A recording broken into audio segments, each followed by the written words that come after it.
On voulait vraiment retirer un peu et être au milieu de Portugais, être au Portugal.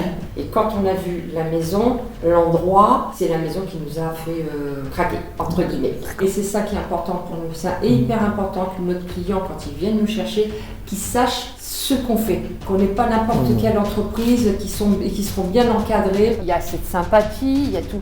Ces gens-là ne se plaignent pas et pourtant c'est beaucoup plus dur quand même pour eux.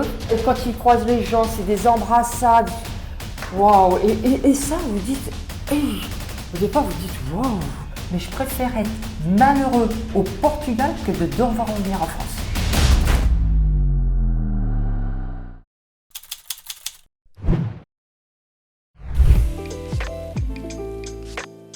Alors, nous on était en France, dans le centre de la France, c'est-à-dire en Indre-et-Loire, il y a tous les châteaux. Et un beau jour, avec une entreprise de maçonnerie, mon mari est dedans depuis 25-28 ans. Et d'origine portugaise? Non, français. Donc deux Français, voilà. Voilà, mon mari est français, moi j'ai des origines portugaises. Ah d'accord. Voilà, j'ai deux parents portugais, je suis née en France. J'ai jamais parlé portugais, mais je l'entendais à travers la famille. Ensuite, on a eu l'entreprise, voilà, jusqu'au jour, ras-le-bol, quoi faire, où aller. Ras-le-bol de quoi alors? Ras-le-bol de la France, question humain, question comportement, question difficultés qu'on rencontrait, cette impression de toujours travailler, et il n'en restait rien, quoi. On voulait avoir des projets, soit demander un emprunt, quoi que ce soit, on restait bloqué. On avait je n'arrivais plus à me projeter sur des projets. J'avais l'impression de stagner, de ne pas évoluer. Alors du coup, on a décidé en commun d'arrêter l'entreprise, de la vendre, de se séparer de nos 5 ou 6 salariés à l'époque, de vendre la maison. On a tout vendu, on n'a rien laissé à part nos enfants qui sont restés en France. Pourquoi le Portugal? Il y a combien de temps ça? Alors ça, il y a 6 ans. 6 ans. On a décidé il y a 6 ans, ça fait depuis décembre 2016, fin décembre 2016 qu'on est là. On a commencé au départ... Donc, juste une seconde. Donc, vous étiez en plein dans la force de l'âge, en plein en train de travailler. On travaillait, exactement. Beaucoup de clients en France, satisfaits, contents. On a dû rendre les chèques d'acompte et dire à tout le monde qu'on arrêtait. Ça a été... beaucoup de gens n'ont pas compris. On avait une superbe belle maison. Je faisais aussi des gîtes. Ça fonctionnait parfaitement bien. Mais ce côté... on se sentait pas bien, on n'arrivait pas à se projeter et puis ça allait plus. On se sentait pas bien, on n'aimait plus. Cette impression de toujours, ce qui restait, ce qui nous restait rien, c'était pour nourrir ça partait aux impôts et c'était frustrant. C'était frustrant. Alors on a décidé, on a tout vendu. Et on est venu une première fois, tous les deux, une petite semaine, et on s'est aperçu que ça nous plaisait. On a commencé à voir qu'est-ce qu'on pouvait faire, parce qu'on est venu en se disant, bon allez, on achète un appartement, on le retape, on le revend. Et on a fait ça pendant 1 an et demi, 2 ans. Et au fur et à mesure qu'on a fait ça, avec les connaissances et tout ça, les gens demandaient à David, est-ce que tu peux pas me faire ça? J'ai une maison à restaurer, à rénover, etc. Et c'est comme ça qu'on est revenu à la construction civile. Mais c'est vrai que l'objectif, on voulait partir de France, mais pas forcément refaire la même chose qu'en France. Mais du coup, on le fait ici, mais d'une autre manière. C'est-à-dire beaucoup plus tranquille, beaucoup plus serein. Oui, on bosse, attention, on bosse, mais c'est beaucoup plus serein. On a 4 salariés, c'est vraiment, ça n'a rien à voir. David, en France, il fallait faire au moins une vingtaine de devis, il fallait faire ça le week-end pour pouvoir avoir un certain pourcentage.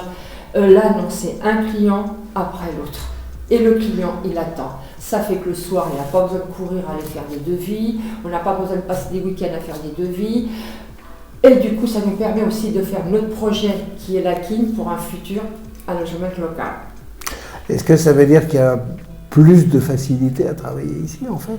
Alors, moins de concurrence, ou alors, non, c'est votre spécialité voilà, à vous? Oui, c'est du fait que ça soit quand même très spécifique, hein,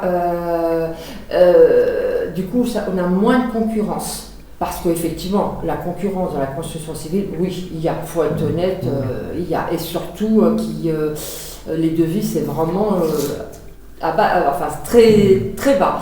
Mais par contre, on a une qualité complètement différente, une organisation complètement différente.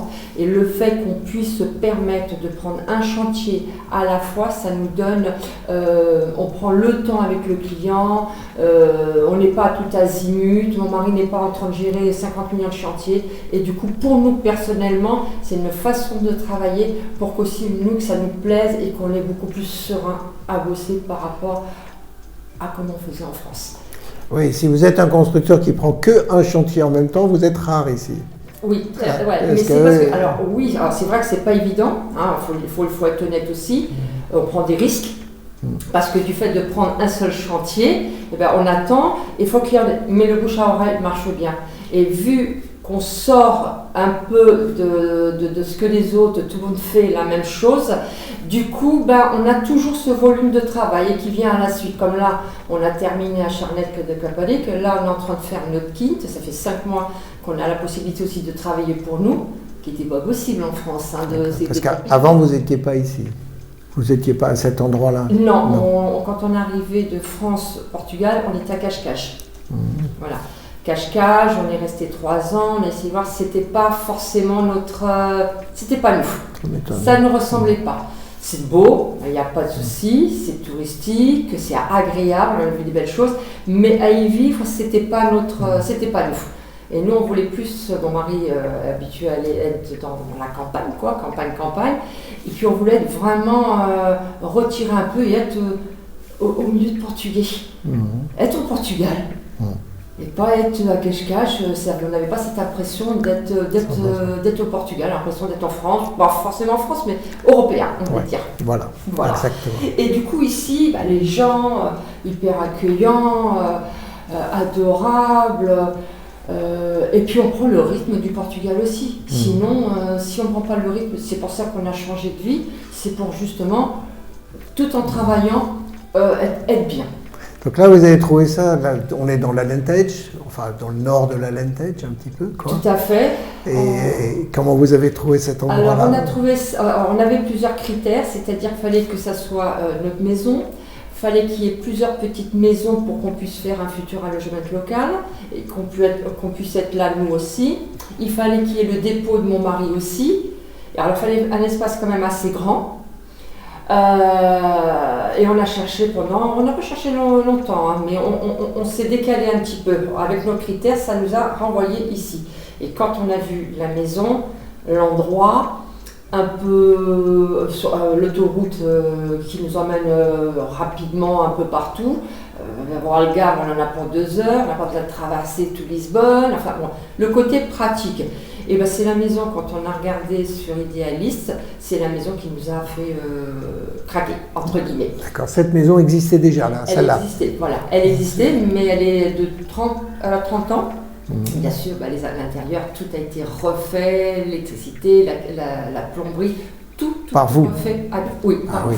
Vous avez tout refait. Voilà, tout refait. Donc c'était pas très cher parce qu'il fallait tout refaire, sans doute. Il fallait tout refaire. C'était comme... Après, c'est relatif parce que quand on prend par exemple Lisbonne, les zones, on sait, hein, c'est hors de prix et puis c'était pas dans notre budget. Là, ça reste beaucoup plus raisonnable. Oui, effectivement, il fallait tout refaire, mais on a tout refait à notre goût aussi et pour un futur aussi. Puis vous avez une grande surface, combien? Et une grande surface. 1 hectare ou 2 non, 6000, on a 6300 mètres carrés. Hein. Ah, ça paraît immense. Sauf que c'est bien. C'est bien dispatché, on va dire. Et il y a de l'eau en sous-sol. C'est incroyable. Alors là, beaucoup de personnes, surtout dans l'Alentejo, disent que ça manque d'eau et tout. Nous, c'est... Alors nous, comme c'est la dernière maison, on est dans une impasse, hein, parce qu'après, il n'y a plus de voitures qui passent là. On est la dernière maison, on récolte toutes les eaux qui arrivent d'un peu plus haut et qui viennent ici, qui vont se rejeter jusqu'en bas du centre de Pégonge. D'accord. Alors nous, on a 2 puits, ils sont plats toute l'année. Même quand il fait très chaud. D'accord. Donc là, vous faites une piscine, j'ai vu. Alors, une grande piscine, voilà, pour l'allogement local aussi, avec cascade, nagera contre-courant.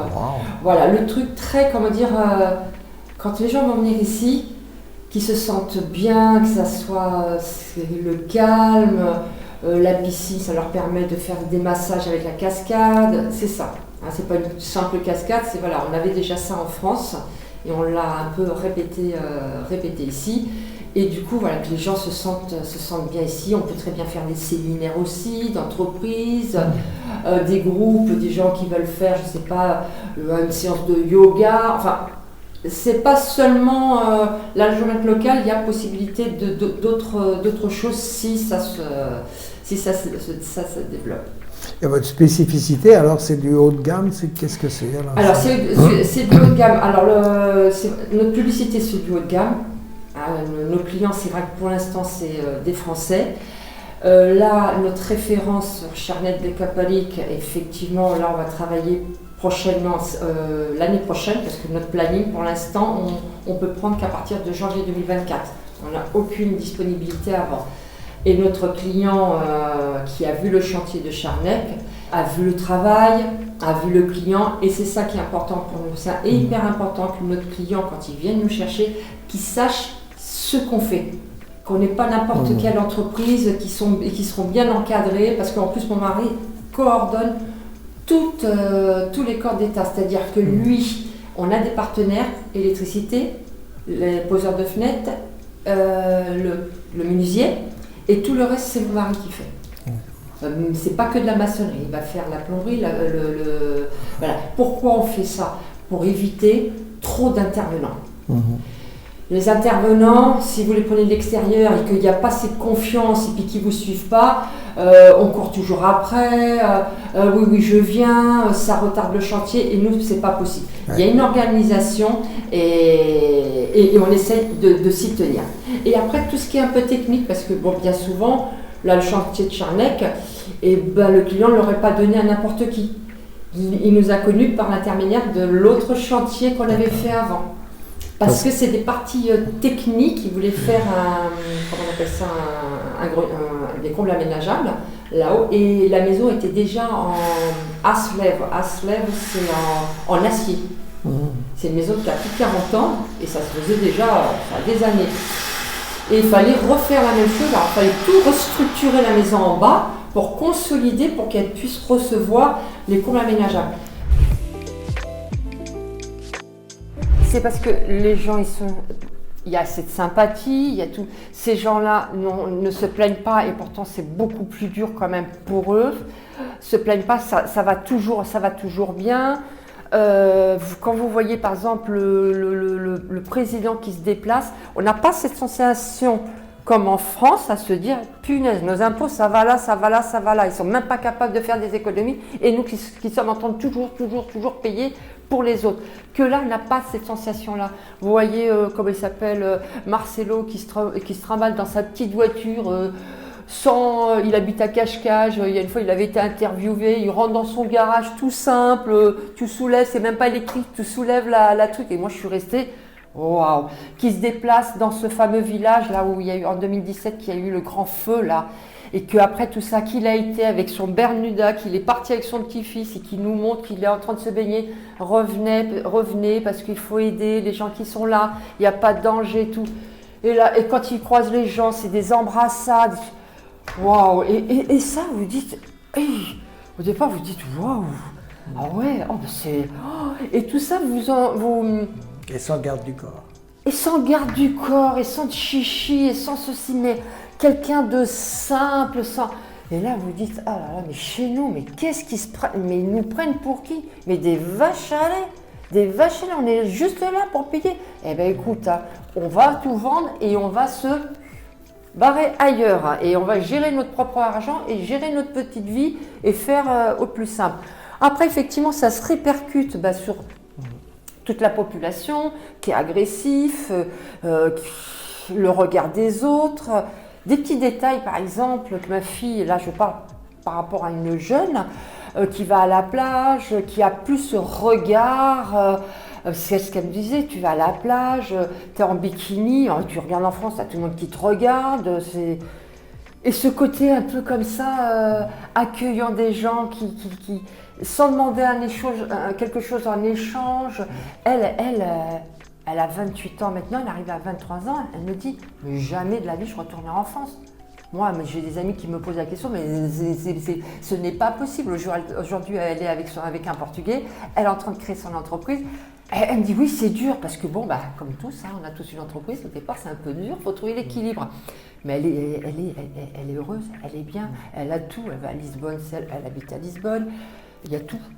Il y a de tout. Moi, j'habite ici à Pégonge, j'ai tout. Moi, je vais à Vendasnov, je n'ai pas besoin d'aller à Lisbonne. Moi, je suis tout. Je vais faire mon sport là, je vais faire ma piscine là, ma natation là. Je fais tout ici. Et les gens, quand ils s'adressent à vous, c'est une simplicité. Et quand vous les écoutez, tu as juste une chose à dire, mais ferme ta bouche. Ferme ta bouche, et puis quand tu as les autres là qui viennent se plaindre, moi quand je vois mes gars qui sont là, il faut voir dans quoi ils vivent, mais quand ils viennent travailler en chantant. Qu'est-ce que vous voulez comment vous voulez qu'on soit? Vous pouvez être, waouh, vous leur donnez leur premier salaire, la première chose qu'ils vous font, ils font merci beaucoup, merci beaucoup. Cette gratitude, qu'est-ce que vous avez envie de faire? C'est aussi de les aider, de pouvoir ceci. En France, c'est plus j'en veux. Moi, je fais, mais plus j'en veux. J'en veux toujours plus, toujours plus. À un moment donné, stop. Stop. Je ne sais pas ce qui s'est passé. Pourquoi ça a dérivé depuis 20-30 ans. Il y a quelque chose les élites, c'est sûr. Les élites de Mitterrand et tous les autres, ils ont profité. Ils ont fait un bordel pas possible. Ça c'est sûr. Est-ce que c'est seulement ce ruissellement de leur comportement? Ouais, je pense aussi. Le ruissellement, et ça s'est empiré. Moi, j'ai vu se dégrader sincèrement et avoir conscience. J'ai même dit à David, j'ai dit 2005, 2006, je dis oh là là, déjà je ne sentais pas. On a quand même persisté, ça va se dégrader. Tu vois bien que le personnel n'est plus comme avant. Il n'y a plus cette conscience professionnelle. Il n'y a plus ce côté je vais travailler parce que j'aime ce que je fais. Il y avait plus ça. Et j'ai vu cette dégradation très rapidement. Et quand on arrive en 2014, 2015, j'ai dit non mais là c'est pas possible. Et la décision entre 2014 et 2016, c'est dit là il y a quelque chose qui ne va plus. Ouais.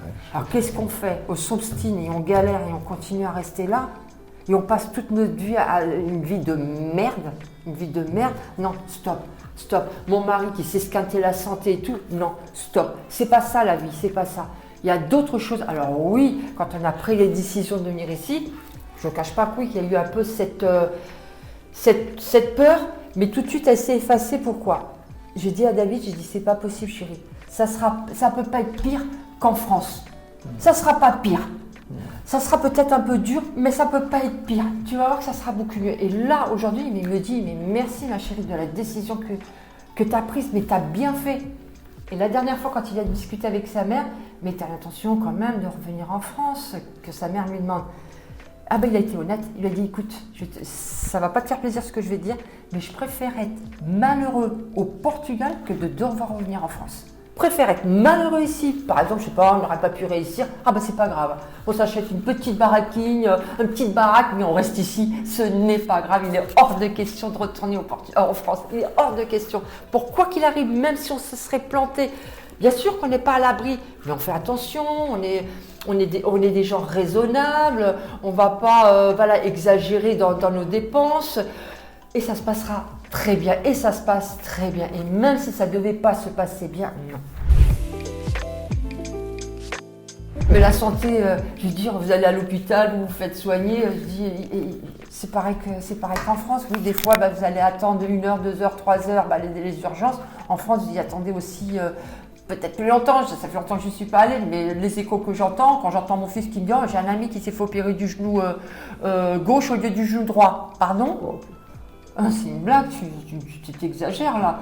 Non, c'est vrai. Ah oui, ça fait peur alors. Ah oui, quand même. Ouais. Et j'ai mon fils qui, quand il me raconte des choses avec l'entreprise et tout, je dis mon Dieu, je dis arrête de me regarder ça.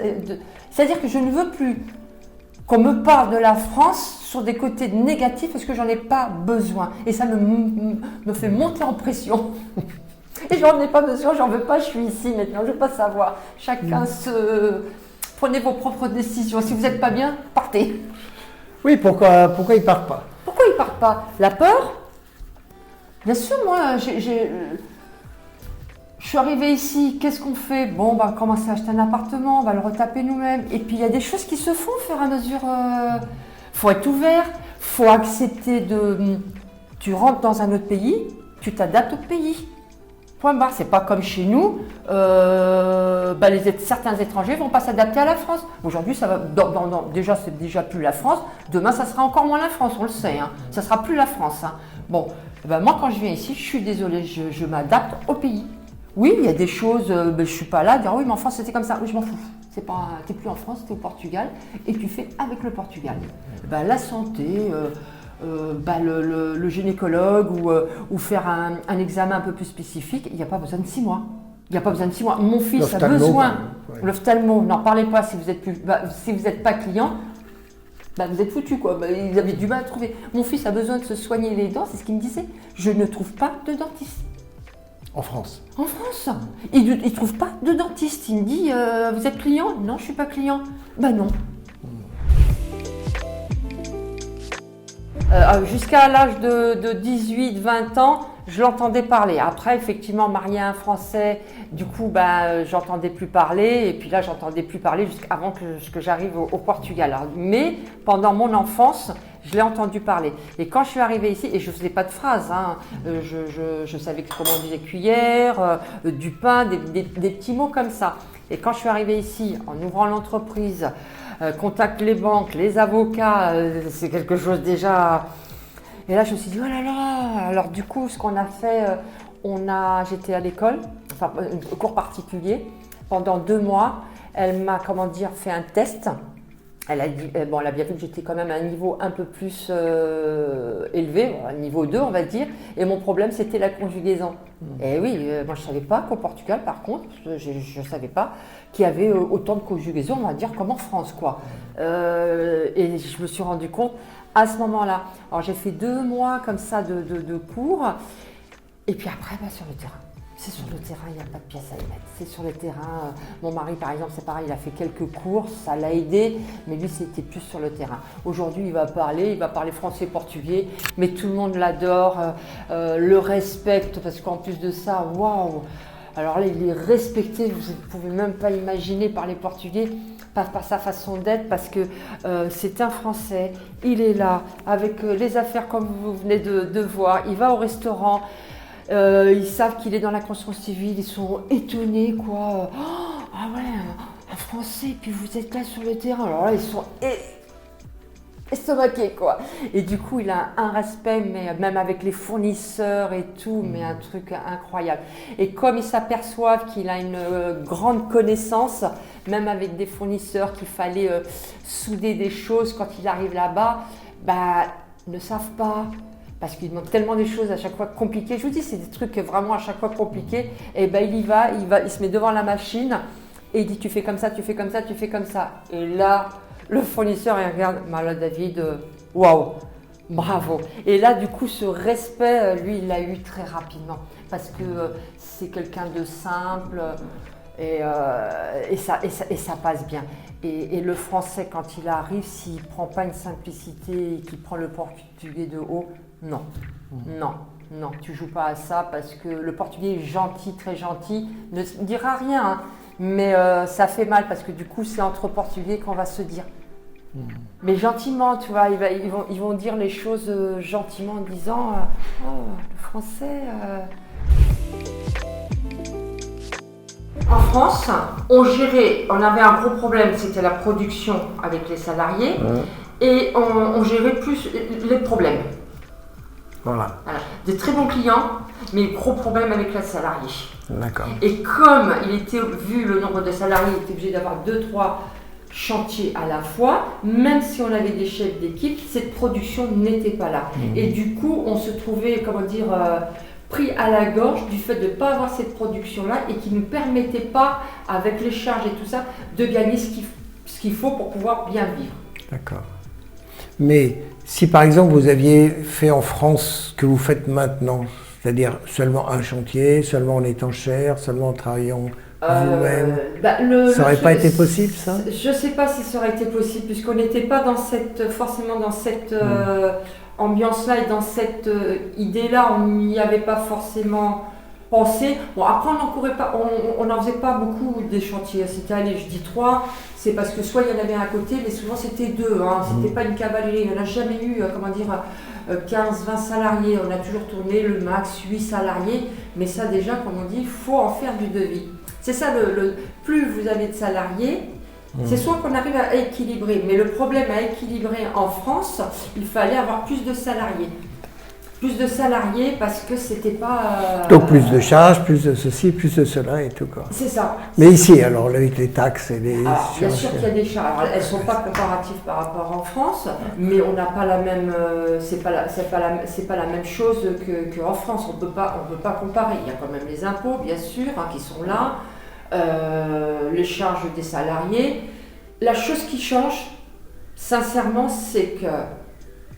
Ça, je disais aussi à mon mari, mais il ne l'entendait pas à ce moment-là, c'est qu'en France, effectivement, ça aurait pu être possible, mais il fallait qu'il soit plus sur le terrain à produire avec les gens, avec les salariés.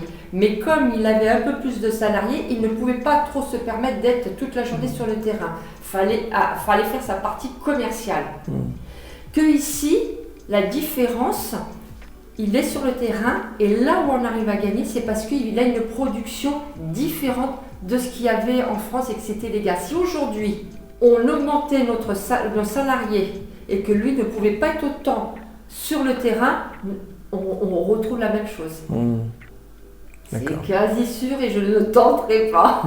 Tandis que c'est pour ça qu'on a réfléchi, on fait moins, tu es sur le terrain et tu gères tout. Je ne vais pas le cacher, ça fait beaucoup de boulot. Pourquoi? Parce qu'on travaille en parallèle, on fait ce chantier qui est le nôtre, et on travaille pour le client. À part là, ces 5 mois qu'on a pu s'autoriser à pouvoir le faire pour pouvoir avancer. Mais sinon, ça fait 3 ans qu'on a qu'on a acheté. On a fait quand même 2 gros clients en plus de ça, c'est-à-dire que le samedi, le dimanche, et du coup, on n'arrête pas. On bosse parce qu'on a quand même un projet qui nous tient à cœur et il faut y aller, point barre. Mais une fois ça va être lancé, ça, on a juste le client à gérer. Un chantier à chaque fois, ça, moi je suis ici au niveau de la réception et du ménage, j'ai ma fille en plus qui est venue nous rejoindre, Priscilla, la plus jeune, qui est venue nous rejoindre 1 an après. Elle a travaillé dans les call centers, elle était manager, etc. Et aujourd'hui, elle aurait son entreprise de limpeza, de nettoyage. Voilà. Et l'objectif, c'est ça, c'est de travailler aussi en famille. Et elle a cette partie-là de tout le ménage et la réception et le check-in des personnes. D'accord. Et moi, je vais faire la partie, tout ce qui est réservation, contrat, etc. Alors du coup, on va s'alléger une fois qu'on aura fini les travaux ici et que ça va fonctionner, on va trouver un équilibre comme on voulait. Pour l'instant, on vient d'arriver, 6 ans, on sait qu'il faut y aller. Vous êtes jeune et tout, alors c'est le moment de le faire. Exactement. Et tout. Votre fille vient avec. Les autres enfants, ils sont restés en France? Alors les autres enfants, comme la Tiffany que vous avez vue là, qui est restée en France, mon fils et ma fille aînée. D'accord. Et alors, ils sont contents que vous soyez là? Alors, oui, ils étaient bon, c'est sûr que ça a été un peu dur, je peux pas dire, ils ont respecté notre choix, complètement, respecté notre choix. Je leur ai dit, de toute façon, si on a pris le Portugal, parce que c'est vrai qu'on avait vu parler à un moment donné du Canada. On s'est dit non. Et puis c'est pareil, autre chose aussi qui est importante ici, et que voilà, c'est plus mon mari qui a eu un grave accident il y a quelques années en France. Il avait tout ce côté, parce qu'il a une plaque ici, il a été assez touché de cet accident. En France, avec le stress, avec le froid et tout ça, il ressentait plus les douleurs du fait de son accident. Là, je ne veux pas dire que ça y est, ça a disparu, c'est là, mais comme il y a plus de soleil, il ne ressent pas du tout ce mal de crâne quand il se levait en France. Là, il n'a plus tout ça, il n'a plus ce stress, il est là avec ses gars, les gars travaillent, et du coup, c'est beaucoup plus... Alors, les enfants, c'est vite fait. Il n'y a pas longtemps, on a récupéré les petits de l'avion, ils sont venus ici, ils sont passés une dizaine de jours. Non, franchement, là ils viennent, ça fait 2 ans qu'ils viennent, c'est leur point de chute, après ils vont à droite, à gauche. Non, ils sont contents et on préfère quand même qu'ils viennent eux que nous d'aller en France. Là, on doit y aller. En France, c'est dur. C'est dur. Pourquoi c'est plus envie. Plus envie du tout. Là, j'y vais bien sûr parce que c'est ma fille qui fête son anniversaire, qui fait une petite fête. Oui, j'y vais. Mais s'il n'y avait pas eu cette fête-là, j'y serais pas allée. Là, j'y serais pas allée. Et plus ça va, je comprends aussi mon père qui est parti du Portugal vers la France pour travailler. Il a travaillé pendant 20 ans ou 30 ans, je ne sais plus. Quand il est revenu, moi je suis restée là-bas, je comprends maintenant quand il disait « viens papa, viens » et qu'il disait « non, je peux pas et tout, venez-vous ». Je comprends, je comprends. Et ouais, non, c'est... Je sais pas... mauvaise... on entend le peu de coups de fil qu'on a de personnes qu'on connaît, que ça va pas, même dans la construction civile, mais c'est une catastrophe. C'est une catastrophe. Je ne me reverrai pas partir. Je me dis, comment je m'en sortirai à travailler là-bas? C'est pas possible. Parce qu'ils ont vraiment ceux qu'on connaît, qui sont patrons, qui sont chefs d'entreprise, et qui galèrent. On en a un qui travaille dans la piscine, mais haute gamme. C'est la première fois, il a dû faire 5 piscines dans l'année. Un truc de... Et c'est compliqué. Donc très peu, quoi, c'est ça. Très peu, c'est rien par rapport à la normale. Et il se serre la ceinture, c'est compliqué. Et puis non, ça donne pas quand on entend et qu'on voit des choses aberrantes, et qu'on comprend pas. Ici, quand même, il y a un respect, oui, tu peux manifester, mais il n'y a pas tous ces problèmes qu'on peut avoir en France à chaque fois qu'il y a un problème, quand il y a une manifestation. Et tout ça, on entend toujours la même chose, c'est un ras-le-bol. Qu'ici, il n'y a pas ça. On ne dit pas oui, il y a des gens qui galèrent. Oui, il y a des gens qui galèrent. Mais je ne sais pas, ils n'ont pas la même mentalité. Mais ça va y aller, on va s'en sortir. Ils savent faire attention, ils ne vont pas acheter du n'importe quoi. Ils savent se restreindre, mais ce n'est pas pour ça qu'ils sont malheureux. Tout va bien. Et là, tu te dis, mais tu as une bonne leçon à apprendre. Le français, il a une bonne leçon. Ah oui, non, mais... Et là, tu dis, ah ouais, non, franchement, c'est... Vous avez le cœur léger, quand vous parlez avec eux, c'est... Et ouais, le fait d'y aller en France, ouais, non, ça... Bon, et mon mari pire. Ah oui. Ok, voilà, parce que là, lui, il dirait des choses plus vilaines. C'est pas grave. non, mais c'est la vérité, cette mauvaise ambiance, ce français qui sent supérieur à tout le monde, non. Et quand le français vient ici, oui, c'est vrai. Il vient, je voudrais, parce que j'ai été un peu dans l'immobilier, la première chose, c'est je voudrais pas très loin de la mer, je voudrais ça. Quel est votre budget? Oh, j'ai à peu près 300-400 000. Ah, vous pourrez faire quelque chose au Portugal, il n'y a pas de souci, mais certainement pas à l'endroit que vous souhaitez. Certainement. Et ça, mais tous, Mais après, bon, je peux comprendre parce qu'ils viennent ici au Portugal en pensant que le Portugal, tout est cher. Tout est pas cher, pardon. Mais non. Non, le Portugal évolue très bien. Moi, quand je vois au niveau, en tant que chef d'entreprise ici, waouh, j'ai fait avec le mécanisme de la France. Par exemple, j'ai créé ma société. Bon, je vais voir un peu comment ça va marcher. Je dis, écoute, je ne vais pas acheter tout de suite un logiciel, je vais faire mes factures en Excel, ça ira bien. Ok, voilà. Et c'est ma comptable qui faisait la facture. Mais les devis, je faisais... Non, le devis et la facture, j'ai fait en Excel. Et elle voit ça, mais qu'est-ce que tu fais, Alexandrine? Mais t'es en train de faire du black là? Je dis non, je déclare tout. Non, mais ça, tu peux pas faire ça au Portugal. Ah bon, mais comment il faut faire? Non, tu achètes un logiciel qui est reconnu par les autorités financières parce que c'est relié. Ok. Mais il y a un système informatique. Alors oui, il y a des choses, c'est hyper lent et tout. En France, c'est pas mieux. Mais il y a une coordination avec les autorités, le portail des finances, Nous, quand on fait nos factures, elles sont tous les 5 du mois. C'est pour ça qu'il y a le logiciel.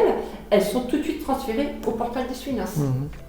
Il y a une transparence, ils savent qu'on fait, qu'est-ce qu'on fait, c'est incroyable. Le multibanque ici, on fait tout avec. Et ben quand vous découvrez ça, tu dis, les impôts à la source en France, c'est depuis 2019, ici ça existe depuis au moins une dizaine d'années, voire pas loin de 15. Et il y a plein de choses comme ça qui ne me reviennent pas, mais je veux dire, qui facilitent la vie. Alors oui, au niveau de l'administratif, il y a quelque chose à changer. Par exemple, nous, au niveau des demandes de permis et tout. Bon, après, j'ai eu l'expérience on met un peu sur le dos de la mairie. Moi, je me suis aperçue personnellement, c'est pas forcément que la mairie. Ça dépendait aussi comment vous tombez sur l'architecte, s'il est sérieux ou pas. On revient au même à savoir une bonne entreprise ou une pas bonne. Et ben ça, c'est pas que dans la construction société civile, c'est dans tout métier. Ouais. Ben moi, les licences d'habitation. Hein. C'est long. On râle avec ça. Il y a besoin, je veux dire qu'ils sont en train de, la façon comment c'est fait, ils peuvent éliminer certaines choses pour aller au mieux. Par exemple, quand vous avez un terrain, vous construisez, vous voulez faire un projet, vous faites les plans, l'architecte fait les plans, fait la demande. C'est accepté, l'architecture est acceptée, et ensuite ça revient et il faut faire les spécialités. Qu'est-ce que la mairie elle a à voir? Elle n'a rien à voir, et du coup on perd encore du temps, c'est lourd. On mise sur le bouche à oreille, c'est important pour nous. Et c'est un peu plus long, certes, mais c'est pour ça que pour nous c'est important de commencer un chantier, s'occuper vraiment d'un client à la fois. Et vous pouvez être un peu plus cher peut-être? Oui. Oui. Le côté technique de mon mari, ça se paye. Ça se paye. D'accord. Les finitions, ici c'est très compliqué, les finitions qu'ils ont du mal à terminer ou quoi que ce soit, les finitions chez mon mari, voilà, il faut que ça soit nickel. Nickel, c'est important. Et les ouvriers sont portugais et tout. Alors, bien sûr qu'on a tenté un peu de tout. On a eu un portugais, on a eu des brésiliens. Ça n'a pas collé parce qu'il faut que ça colle aussi entre les salariés et le travail qu'on fait. Il faut que ça colle. Alors, et là aujourd'hui, on a 3 Capverdiens et là franchement c'est la merveille. D'accord.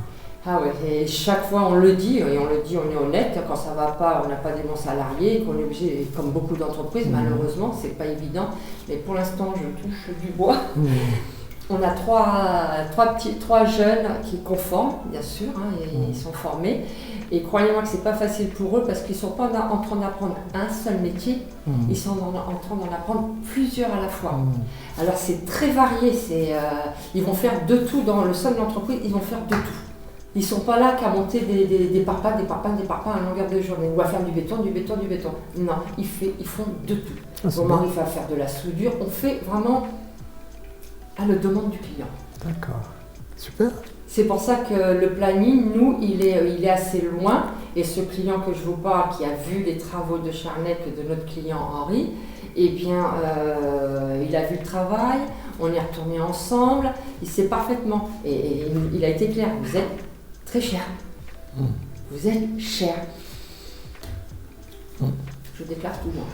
Oui. Je déclare tout. J'ai la médecine du travail, j'adhère à une association, j'ai tout. Ah ouais, c'est bien.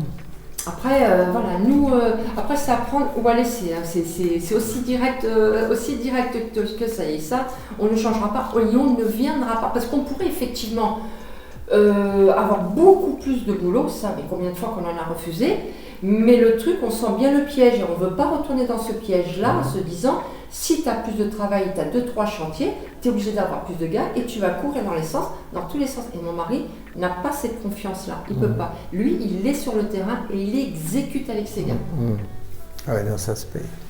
Il est sur le terrain, c'est-à-dire c'est pas quelqu'un, le chef d'entreprise, voilà, vous voulez le devis, il va vous vendre le devis, et puis après, bon bah les gars, nanana, et puis lui, il y va une fois de temps en temps. Non, lui, il est sur le terrain, il exécute, il accompagne ses salariés, il l'accompagne, il conseille son client, il est là. tout ça, si on veut bien le faire et le faire correctement, on ne peut pas commencer à chanter là, après là, et puis avoir des coups de fil tous les 4 matins. Vous venez quand? Non, non, c'est vraiment paisible. On n'a que des jeunes que je forme, moi-même. Et beaucoup moins de contraintes, beaucoup moins compliqué, et un état d'esprit beaucoup plus ouvert. C'est ça le problème de la France. Un état d'esprit fermé. Ça, on n'avance pas. Et là, on n'avance pas, mais c'est vrai que c'est un bonheur. Là, ici, par exemple, là, on a des voisins qui sont à la retraite. Quand on est arrivé ici, ils sont venus se présenter à nous. On a échangé. Si vous avez besoin de quoi que ce soit, surtout n'hésitez pas. On est là. Nous faisait des petits gâteaux. Tu dis mais comment Alors j'ai dit je lui avais acheté un petit truc parce que je dis moi aussi je vais vous faire des gâteaux. Oh, non on peut pas. Moi je fais mais je donne. Alors, je dis oui mais bon c'est un peu gênant, on a envie d'échanger aussi. Mais eux ils donnent. J'ai ma petite voisine qui a acheté une petite maison là mais qui est de Lisbonne et elle est venue une petite semaine là. Elle m'a envoyé un message avant-hier, en me disant coucou Alexandrine, c'est Anna. On est là une petite semaine. Si vous avez besoin de quoi que ce soit, n'hésitez pas. Et là, vous dites que nous, on n'a pas forcément. C'est pas forcément. Nous, en tant que Français, on n'a pas cet automatisme. C'est pas dans nos gènes, quoi. C'est pas. Et du coup, vous devenez beaucoup plus calme. Moi, avec mon mari, on était des gens un peu foufou. Et en France, on nous énervait un peu trop. Alors du coup, nous, ça partait. Qu'ici, on a aussi acquéri ce calme, cette paix en nous. Cette paix en nous qu'on n'avait pas en France parce que après, ça dépend des caractères de chacun. Mais je sais que nous, on a des caractères forts, des caractères, tu viens pas nous faire chier parce que sinon, ça va pas aller. Et du coup, en France, on était constamment aussi avec toujours ce rapport de force parce que on est comme ça, on n'était pas capable d'apaiser les choses parce que quand on avait en face un con, on réagissait malheureusement comme un con, comme lui. Et ça, on a voulu aussi se protéger. Se protéger en disant, ok, d'accord, t'es pas capable parce que t'arrives pas à te raisonner ou t'as une mentalité comme ça. Qu'est-ce qu'on peut faire pour que tu sois plus calme? Il y a tout ça aussi qui est venu et c'est là aussi qu'on s'est aperçu, ah ouais, ça nous calme, on est plus apaisé. Ma fille pareil, qui était toute jeune aussi, qui était boum boum boum, beaucoup plus sereine, beaucoup plus apaisée. Et ça, c'est grâce au pays. Oui, l'ambiance générale. Au pays, à l'ambiance générale. Oui, bien sûr, il y a des fous un peu ou des gens un peu plus comme ça. Oui, il y en a, mais ils sont, comment dire, il n'y en a pas beaucoup. Oui. Il n'y en a pas beaucoup. Bien sûr qu'on en rencontre un qui va être un peu plus agressif, surtout chez les femmes portugaises. Oui, elles sont boum boum. Hein. Mais il n'y en a pas beaucoup. Il n'y en a pas beaucoup. Et puis vous n'avez pas ce même sentiment. Enfin, moi personnellement, moi et mon mari, on se sent vraiment beaucoup plus apaisé ici. Et beaucoup plus serein. Nous, la dernière fois, avant de partir, prendre la décision, et c'est ça, c'est tous ces petits détails-là, on sort avec un couple d'amis en France, un couple d'amis, on est à Tours, hein, on n'est pas à Paris. Hein.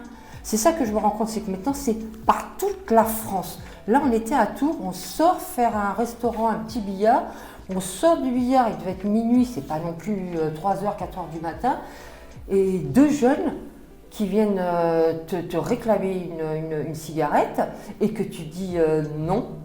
Bon, effectivement, nous on ne fume pas, mais mes amis ils sont en train de fumer. Je ne vois pas pourquoi je te donnerais une cigarette. Non, je n'ai pas envie de te donner une cigarette. Alors je te dis non, respecte que je ne t'en donne pas. Point barre. Ah bah non. Ah bah qu'est-ce qui s'est passé? Eh ben on est parti à la baston. Ah bah non, et puis voilà. Et le problème c'est que nous on n'est pas capable.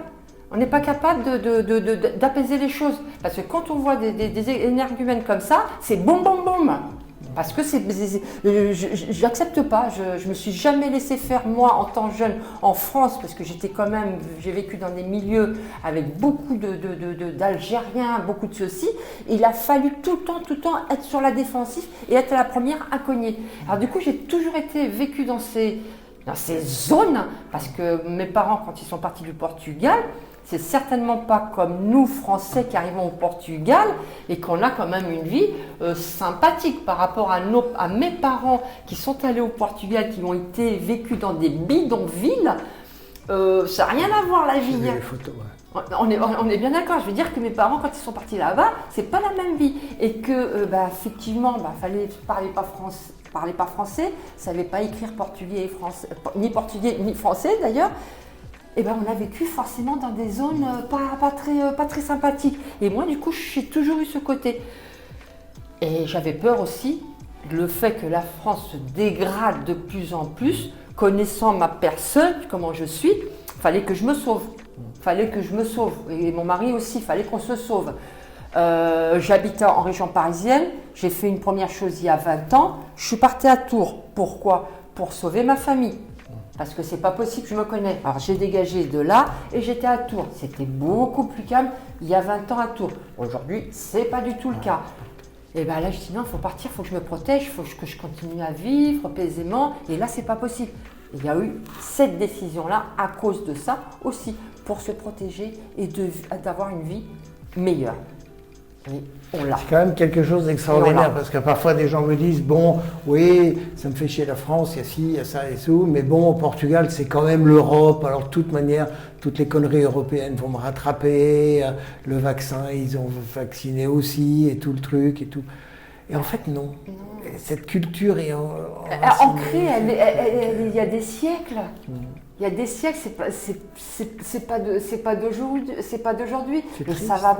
Je pense pas que ça va changer. Je pense pas que ça va changer demain, parce que c'est dans la culture. C'est dans la culture des personnes. Je pense pas que ça changera. Mais en tout cas, si ça doit changer dans, je sais pas, 30 ans ou 40 ans, mais écoutez, pour l'instant, on vit bien. Et chaque chose, je pense que chacun de nous doit prendre ses propres décisions et dire qu'est-ce que j'ai envie et ce que je veux pour moi. Moi, je sais que c'était quoi. J'ai envie de vivre bien. Je n'ai plus ça en France. Où je vais le trouver? Bon, je l'ai trouvé au Portugal. Si dans quelques années c'est comme ça, on avisera à ce moment-là. Mais en tout cas, ce que je veux vivre bien, heureuse, être bien dans ce que je fais, bosser comme on est en train de bosser. Croyez-moi que c'est des métiers de construction civile, c'est des métiers durs, mais on est bien. On s'en fout, on est bien. On est merveilleusement bien et on est heureux. Il n'y a pas longtemps, on est parti au mois de juillet, le mois dernier, le 7, 8, 9, 10, on est parti à Madère. Les gars, c'est très rare et ça n'arrivait jamais en France. Et ici, quand on a démarré, non, on laisse mes petits gars, je leur donne les consignes. Il faut tester aussi, on va voir. Je peux vous assurer qu'en France, quand on partait pour essayer un peu de se poser, et puis on partait, mais si on laissait les gars travailler, vous ne partez pas tranquille. Il y a ce côté. Alors vous revenez avec les mêmes merdes. Ici, on est parti les 4 jours, mais on a profité pleinement profité. Et mon mari, sincèrement, il a profité pleinement. Et puis Madère, c'est merveilleux. Merveilleux. On n'a pas tout fait et on va continuer à faire des petits voyages comme ça parce qu'on peut faire petit à petit confiance à nos gars. Ouais. Et ça, c'est hyper important pour un chef d'entreprise. C'est hyper important. Et l'équilibre de tout ça. Là, juste une petite anecdote. J'ai mon salarié, le plus jeune, il a 18 ans. D'accord ? Il a 18 ans. Ça fait, il est arrivé en février. Il est là, il sait qu'on part, on est en vacances le 17 et eux aussi. On reprend le 4. C'est vrai que c'est pas fermé encore, il n'y a pas de portail, il n'y a rien, mais on se sent quand même en sécurité. Nous, voilà. Mais il y a quand même du matériel, il ne faut pas non plus pousser le vice. On s'est dit, mais on serait parti quand même. Hein. Et il nous dit la semaine dernière, il fait, si vous voulez, je peux vous proposer, je fais le gardien ici. Ok. Bon, bah écoute, si tu veux rester là. Eh ben, qu'est-ce qu'il va faire? On lui a dit, ok, ben, si tu veux. Ah ben, il va rester du 23 au 29 pendant ses vacances. Il veut rester là. Eh ben, on a un joli mobil-home qui est là-bas. On fera le tour tout à l'heure. Eh ben, il va loger là-bas. J'ai dit, tu prendras le vélo à David. Ah ben, alors là, il était aux anges. Il était aux anges. Mais j'ai 18 ans, j'ai une totale confiance en lui. Et tout ça, eh ben... Quand on a des bons salariés qui sont dans la même... vous leur donnez une petite prime, ils sont... Waouh! Et ben, toi, en tant que patron, tu te dis... tu es content aussi, tu es satisfait parce que tu as donné une prime et ils sont reconnaissants. Cette reconnaissance. Nous, on est reconnaissants du travail qu'ils font, ils ont un salaire, mais la façon qu'ils sont et comment ils le reconnaissent. Et eux, ils savent qu'ils ont des bons patrons. Il y a une reconnaissance. En France, que vous soyez bon patron ou pas bon patron, ben on vous saigne jusqu'au bout. Hein. On l'a plus. Oui, on l'a plus, ça c'est sûr. Mais sauf que quand même, vous ne l'avez pas eu avec des Portugais. C'est quand même dommage, ça. Quand même, non, pourquoi? Le Portugais qu'on a eu, 50 ans... C'est peut-être une erreur, une personne. Et puis nous, c'est pareil, c'était les débuts. Il a fallu apprendre comment fonctionnent les fournisseurs, les fournisseurs, c'est pas du tout pareil comme en France. Il a fallu nous s'adapter aussi, d'aller chercher tel matériau-là et telle chose-ci. C'était complètement une autre organisation. Et quand on a eu effectivement ce Portugais, le problème, David, parce qu'en France on avait le même problème, on avait des bons, mais le problème de David, c'est que comme il fait toujours des comment on appelle ça, des moutons à 5 pattes, c'est-à-dire les trucs que personne veut à la limite faire, mais lui, comme il a ce côté technique, il le fait. Du coup, cette personne-là de 50 ans, qui travaillait certainement depuis l'âge de 14 ans, qui travaillait certainement bien, mais qui avait sa façon de faire, qui n'était absolument pas de la même façon que David. D'accord, donc c'était plutôt un ratage de prendre une personne... Voilà. Vous prendriez de jeunes Portugais s'ils veulent travailler. Voilà. Là, après, ça, c'est un autre problème. Ça, c'est encore un autre problème. Parce qu'effectivement, j'étais à comment ça s'appelle, Pôle emploi, d'ici, pour essayer de recruter. Ah, mais t'as personne, hein. T'as personne. T'as pas de jeunes, t'as personne. C'est une grosse galère. Et moi, ça a été par contre, effectivement, la grosse surprise quand je suis arrivée ici. J'avais dit à David, écoute, c'est vrai que tu galères en France à trouver du personnel. Écoute, je pense qu'au Portugal, mais le problème, c'est que je connaissais les Portugais du Nord. Je ne connaissais pas le Portugais de Lisbonne dans le Sud. Et c'est là la grande différence. Les Portugais du Nord qui ont été en France, c'est des travailleurs. Et ils ont été bossés en France et aider la France à grandir et à créer leurs trucs. Mais les Portugais du Nord, les Portugais de qui? Non, c'est complètement différent. C'est pas le Mexicain d'Algarve. Oh là là, et là vous dites non, ça colle pas avec David, ça va pas coller avec David. Il avait une façon de travailler. Oui, bon bah, oh c'est bon, moi je suis mon autre patron, le client il voyait pas, ça c'est pas grave. Ah ben moi c'est pas comme ça ici. Hein.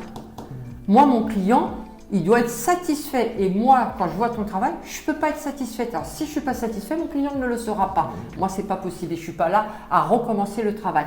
Et aller, comment dire, quelqu'un de 50 ans, c'est foutu. 40 ou 30, ils ont leur petite, c'est mort. Et mon mari avait besoin de jeunesse pour retransmettre son savoir à ces trois jeunes-là qui sont réceptifs. Quand mon mari est parti de France, parce qu'il avait des apprentis, il était au CFA de jouer les tours à l'époque, quand on a annoncé qu'on partait, ils étaient fous. Hein. Comment ils ont dit ça? Un savoir-faire qui s'en va, qui disparaît. Ça fait mal. Eh oui, mais regardez ce que vous êtes en train de faire, même dans les écoles, c'est du n'importe quoi. Comme dit mon mari, tu te rends compte que les photocopies qu'il y a, c'est exactement les mêmes qu'en France. Ça n'évolue pas. L'apprentissage de la maçonnerie n'évolue pas.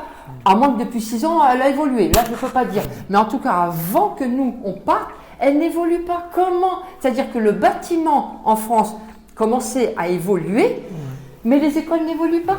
Ça ne m'étonne pas, les professeurs. C'est les derniers à aller sur le terrain. Ils ne vont pas sur le terrain. Alors, comment voulez-vous? C'est pas possible. Alors du coup, tout ce petit mélange-là. Et là, du coup, qu'on ait ces trois-là. Bon, après, on a eu des Brésiliens. Les Brésiliens, pour nous, en tant que Français ici, c'est pas évident. Pourquoi? En France, tu travaillais avec des Français et des Français.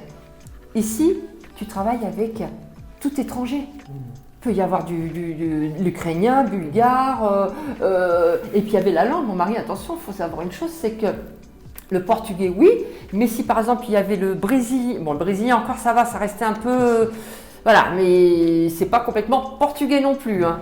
Mais si c'était un ukrainien ou un bulgare qui apprenait aussi le portugais, aïe aïe aïe, c'était aussi, c'est compliqué ça aussi. Là, il a les Capverdiens qui se débrouillent très très bien en portugais et ça passe très très bien. Et le plus important, c'est surtout qu'ils veulent apprendre. Aiment ce qu'ils sont en train de faire. Et dans le bâtiment, si vous n'aimez pas ce que vous êtes en train de faire, vous pouvez avoir le meilleur prof. Et pourquoi les jeunes Portugais ne veulent pas travailler ou... Alors, moi, ce que j'entends... On entend ça. Hein. Moi, ce que j'entends des Portugais même, et c'est marrant parce qu'ils disent, quand ils sont au chômage, on va dire, eh ben, ils perçoivent quelque chose. Ils ne perçoivent pas la même chose comme nous en France. C'est proportionné, bien sûr. Hein. Mais ils vont recevoir peut-être 400, 500 euros. Mais certains, ça leur suffit. 400, 500 euros au lieu de toucher, je ne sais pas, 700, 800. Bon, le salaire moyen, je ne parle pas du SMIC, mais le salaire moyen qui vient de passer d'ailleurs à 1375, le salaire moyen du portugais, c'est ça. Parce que moi, le portugais qui est venu travailler chez nous, on lui donnait 1500. Hein. 1500. Alors c'est pour ça que ça aussi, ça me fait sourire que le SMIC, oui, il est à 700, 775, mais ce n'est pas forcément les salaires réels qui sont donnés. Les bas, certaines professions, oui, mais ils sont beaucoup plus à 1000. Moi, les miens, ils sont plus à 1000 qu'à 700. Hein. Le plus souvent, c'est 14 mois en plus. Et c'est sur 14 mois, et c'est obligatoire, c'est sur 14 mois. Ça change pas mal. Et du coup, le portugais, le portugais qui travaille a cette réflexion-là, il dit voilà, mais de toute façon, tant qu'il touchera des indemnités du gouvernement, il n'ira pas travailler. Le portugais qui travaille, il estime que celui qui va au chômage, il devrait toucher 0. Oui, parce que s'ils rentrent dans cette voie-là, ils sont mal barrés. Hein. C'est on ça. connaît, il n'y a plus que des chèques de tous les côtés. C'est ça. Alors, on augmente le prix d'électricité, tu ne peux pas payer, je te donne un chèque. C'est ça. Je te donne un chèque. Je te donne un chèque. Voilà. Alors, bien sûr qu'ils donnent moins, beaucoup moins ici. Hein, ils ne donnent pas autant. Mais le truc ici qu'il y a, c'est que entre familles, ils s'aident beaucoup. Ils s'aident beaucoup. Énormément. C'est ce qu'on a vu aussi. Parce que des fois, je me dis, punaise, il n'a pas de boulot, mais comment il fait? Il s'aide. Il s'aide. Il y a beaucoup de solidarité familiale. Énormément. Voilà, c'est ce qu'on a vu. Alors du coup, trouver, et puis, de trouver des jeunes, je parle dans notre profession, dans le bâtiment, ça devient on n'en trouvera plus. Parce que le jeune portugais, qui a un minimum de formation, il s'en va ailleurs. Ils sont trop formés maintenant. Il s'en va ailleurs. Et là, aujourd'hui, ce qu'on a aussi, et ce qu'on est en train de pas bouger, hein, on est loin de faire bouger les choses. Ici, par exemple, c'est beaucoup de construction, tijole. Alors, tijole, c'est la brique. Brique. Mais c'est comme dit mon mari, c'est un crâne bonhomme. Mais pourquoi? C'est parce qu'ils n'ont pas non plus la formation et les personnes pour construire avec d'autres produits. Et pourquoi c'est pas bien?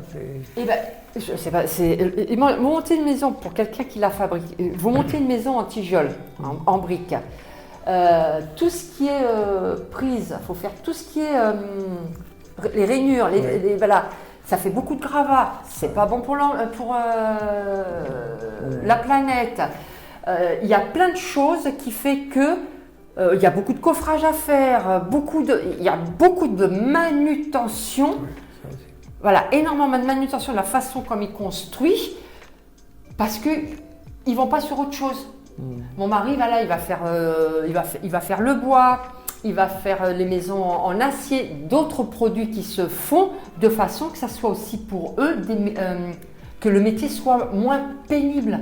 Parce qu'à un moment donné, ce métier, il faut le rendre un peu moins pénible. Parce que sinon, les jeunes n'ont pas envie.